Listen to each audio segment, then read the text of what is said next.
नमस्कार दोस्तों, मैं विजय कुमार आपका स्वागत करता हूं आपके अपने YouTube channel true and details में।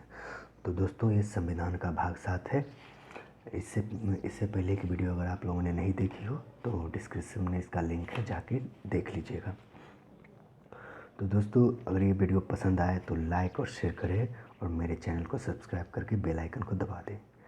तो चलिए दोस्तों, स्टार्ट करते हैं आज का प्रश्न। हमारा पहला प्रश्न है, सॉरी दोस्तों, खांसी हो रही है सॉरी। भारत देश की विधान पालिका का सर्वोच्च निकाय कौन सी है? ए संसद, बी उच्च न्यायालय, सी राष्ट्रपति। तो इसका आंसर होगा दोस्तों ए संसद। संसद जो है भारत देश की विधान पालिका सर्वोच्च निकाय है। यहीं पे कानून बनते हैं दोस्तों, इसलिए शायद इसलिए विधान पालिका को सर्वोच्च निकाय कहा जाता है, संसद को। तो चलिए दूसरा प्रश्न देखते हैं। दूसरा प्रश्न है, थोड़ा जूम कर लिया। संसद का संचालन कहाँ पर होता है? ए संसद भवन नई दिल्ली, बी काउंसिल चैम्बर, सी राष्ट्रपति भवन। तो इसका आंसर होगा दोस्तों ए संसद भवन नई दिल्ली। संसद भवन नई दिल्ली में संसद का संचालन होता है, जहाँ पे लोकसभा के सदस्य और राज्यसभा के सदस्य की बैठक होती है। तो चलिए दोस्तों, आगे की ओर बढ़ते हैं। हमारा तीसरा प्रश्न है, उच्च सदन किसे कहा जाता है? ए राज्यसभा को, बी लोकसभा को, सी इनमें से कोई नहीं। आप लोग बहुत लोग जानते होंगे कि राज्यसभा को उच्च सदन कहा जाता है, तो इसका आंसर होगा राज्यसभा। तो चलिए दोस्तों, आगे की ओर बढ़ते हैं। हमारा चौथा प्रश्न है, निम्न सदन किसे कहा जाता है? ए लोकसभा, बी राज्यसभा, सी विधानसभा। तो अभी तो भी राज्यसभा उच्च सदन है, तो ये इसका आंसर होगा दोस्तों लोकसभा। लोकसभा को निम्न सदन कहा जाता है, इसे कॉमन हाउस भी बोला जाता है।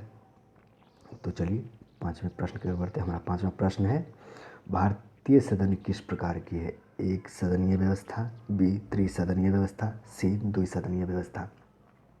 तो इसका आंसर होगा दोस्तों सी द्विसदनीय व्यवस्था, क्योंकि इसमें लोकसभा और राज्यसभा के सदस्य भी शामिल है, इसलिए भारतीय सदन को द्विसदनीय व्यवस्था में रखा गया है।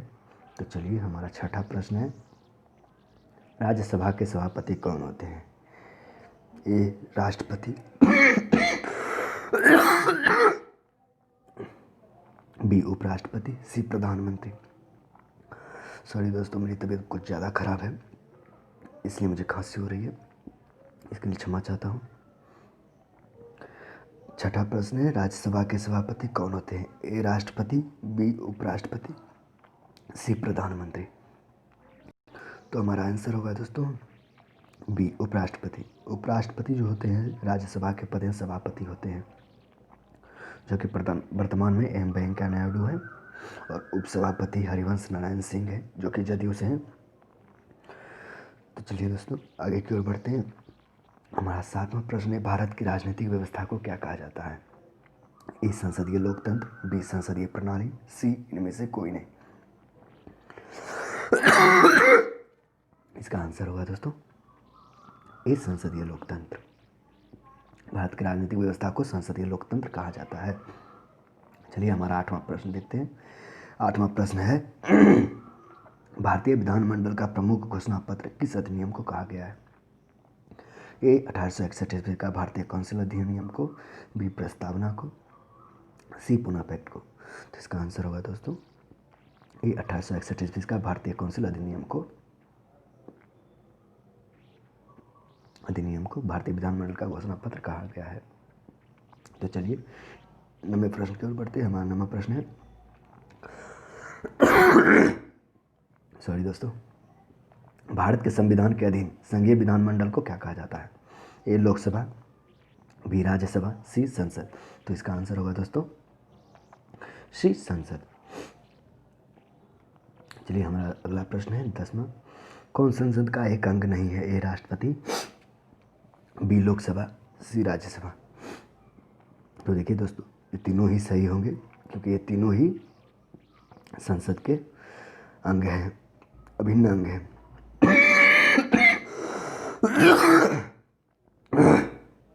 सॉरी दोस्तों, चलिए हमारा 11वां प्रश्न देखते हैं। राज्यसभा सदस्य का चुनाव कौन करता है? ए विधायक, बी सांसद, सी प्रधानमंत्री। तो इसका आंसर होगा दोस्तों विधायक। हमारे राज्य में जो विधायक का जो निर्वाचन होता है, विभिन्न प्रकार के जो राज्य होते हैं उन राज्य के विधायक ही राज्यसभा सदस्य को चुनते हैं और 12 सदस्य राष्ट्रपति द्वारा मनोनीत किए जाते हैं। तो चलिए दोस्तों आगे की ओर बढ़ते हैं। हमारा 12वां प्रश्न है, राज्यसभा में अधिकतम कितने सदस्य हो सकते हैं?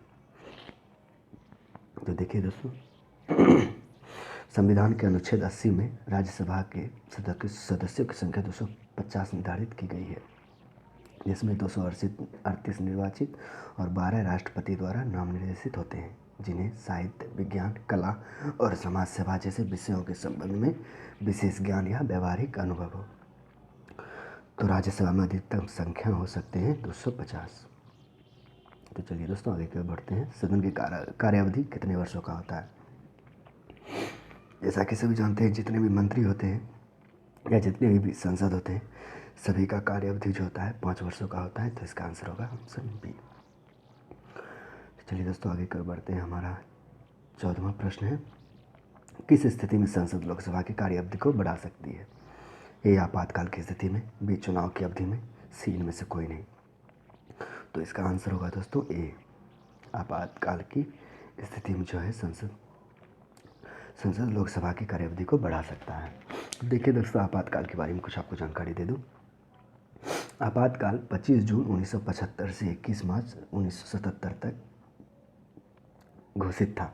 तत्कालीन राष्ट्रपति फखरुद्दीन अली अहमद ने तत्कालीन प्रधानमंत्री इंदिरा गांधी के सुझाव पर भारतीय संविधान की धारा 352 के अधीन आपातकाल की घोषणा की। स्वतंत्र भारत के इतिहास में यह सबसे विवादास्पद और अलोकतांत्रिक काल था। तो चलिए दोस्तों आगे की ओर बढ़ते हैं। हमारा 15वां प्रश्न है, मंत्रिपरिषद सामूहिक रूप से किसके प्रति उत्तरदायी होता है?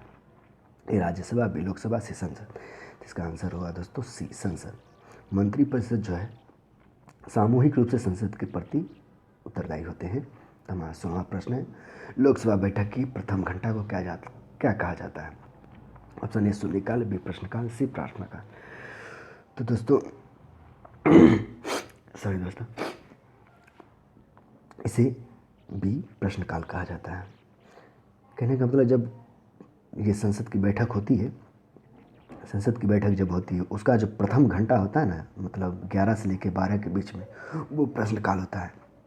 उसमें से कोई भी सदस्य किसी भी मंत्री या किसी भी सदस्य से उनके काम के हिसाब से उनका प्रश्न, कोई भी प्रश्न पूछ सकते हैं।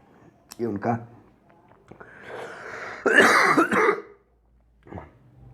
उन्मुक्त अधिकार है। चलिए दोस्तों 17 प्रश्न को बढ़ते हैं। सॉरी दोस्तों, तबीयत बहुत ख़राब है मेरा, इसके लिए सॉरी बोलते हूँ। लोकसभा में प्रश्न कितने प्रकार के होते हैं? ए 2, बी 3, सी 4। तो इसका आंसर होगा दोस्तों बी 3। लोकसभा में प्रश्न 3 प्रकार के होते हैं, जो कि है तारांकित प्रश्न, अतारांकित प्रश्न और अल्प सूचना प्रश्न। ये 3 प्रकार के प्रश्न होते हैं जो प्रश्नकाल में पूछे जाते हैं। और कौन तारांकित प्रश्न है और अतारांकित प्रश्न है, वो सभापति या अध्यक्ष तय करते हैं किसी की श्रेणी में रखा जाए। तो चलिए हमारा 8वां प्रश्न है, सबसे अधिक लोकसभा सदस्य किस राज्य में है? तो लगभग सभी जानते होंगे, इसका आंसर सी होगा उत्तर प्रदेश। उत्तर प्रदेश में जो है लोकसभा सदस्यों की संख्या 80 है।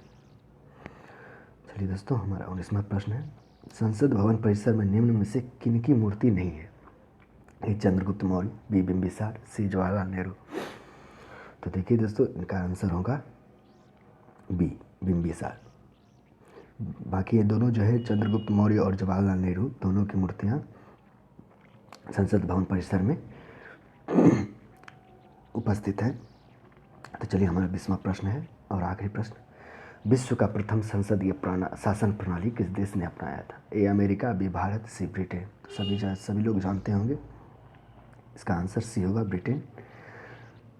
विश्व में सर्वप्रथम संसद शासनीय प्रणाली यही अपनाए थे। तो चलिए दोस्तों, हमारा आज का प्रश्न समाप्त होता है। वीडियो देखने के लिए बहुत बहुत धन्यवाद। दोस्तों